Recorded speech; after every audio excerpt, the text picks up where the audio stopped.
When my father looked me in the eye and calmly told me I needed to leave my own home, I thought I had misheard him. I had just walked through the front door, grocery bags cutting into my fingers, the scent of peppers and fresh bread still rising from the paper sack. Home had always been my safe place, every wall painted by my hands, every floor repaired after years of saving, every corner built slowly with patience, sacrifice, and quiet determination. Then he said it. "She's moving in soon. You need to give up your room." At first, I laughed. Not because it was funny, because sometimes shock arrives disguised as disbelief. Behind him stood the woman he planned to marry, one hand resting protectively over her growing belly, the other brushing lightly against a ring that caught the afternoon sunlight. She smiled like everything had already been decided. "Your room gets better sunlight," she said sweetly. "It would be perfect. My room, my home, my future. Spoken about like it belonged to everyone except me." For a long moment, I said nothing. I simply placed the grocery bags on the table and looked around the hallway, the framed photos I had hung myself, the polished wood I had restored, the quiet life I had spent years building piece by piece. Then I answered, softly, "I own this house." The silence that followed felt heavier than any argument. My father blinked, then gave a tight laugh. "Don't make this dramatic. We're family. Families adjust." That word, family, used to mean safety to me. Now it sounded like permission. Permission to overstep, permission to assume, permission to erase my boundaries.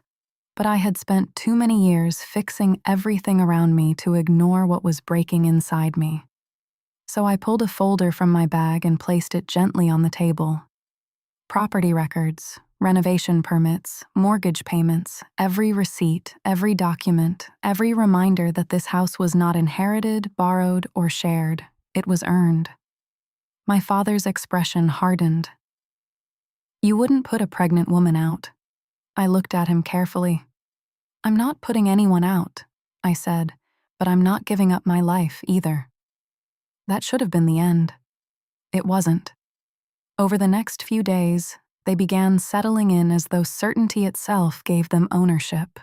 Shoes by the front door, new kitchen items in my cabinets, mail addressed to someone else resting beside mine. Furniture shifted without asking, plans made without conversation.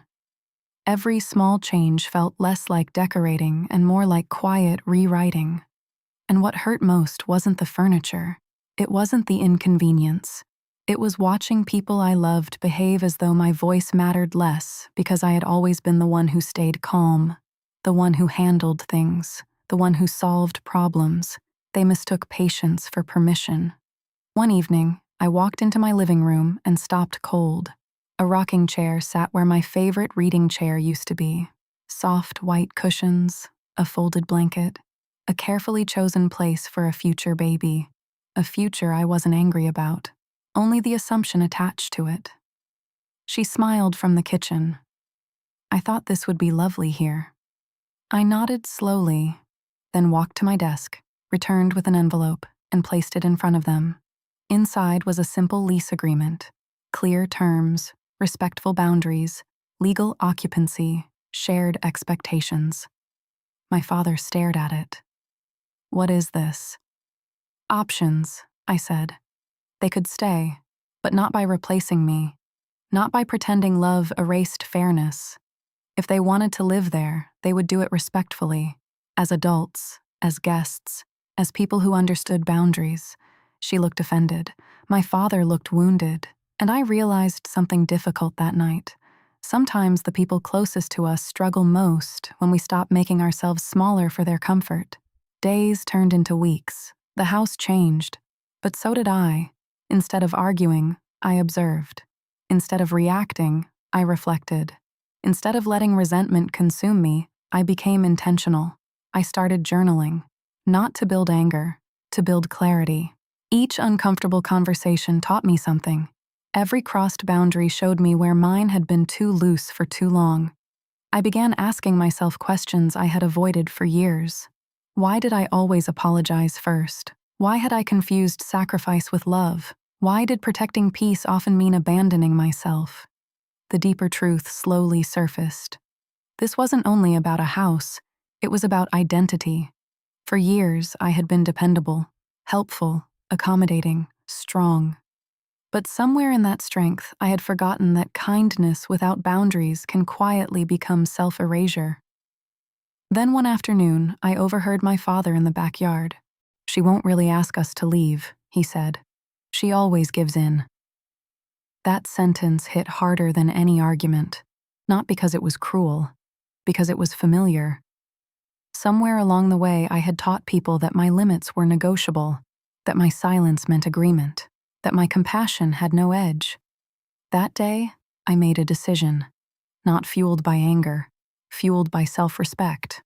I invited both of them to sit down, at my kitchen table, the same table where birthdays had been celebrated, bills had been paid, tears had once dried unnoticed. I spoke calmly, no shouting, no blame, no bitterness, only truth. "I love family," I said, "but love without respect becomes imbalance." My father looked away. She folded her hands. I continued. "This home matters to me because I built it. But more than that, I need my life to reflect healthy boundaries.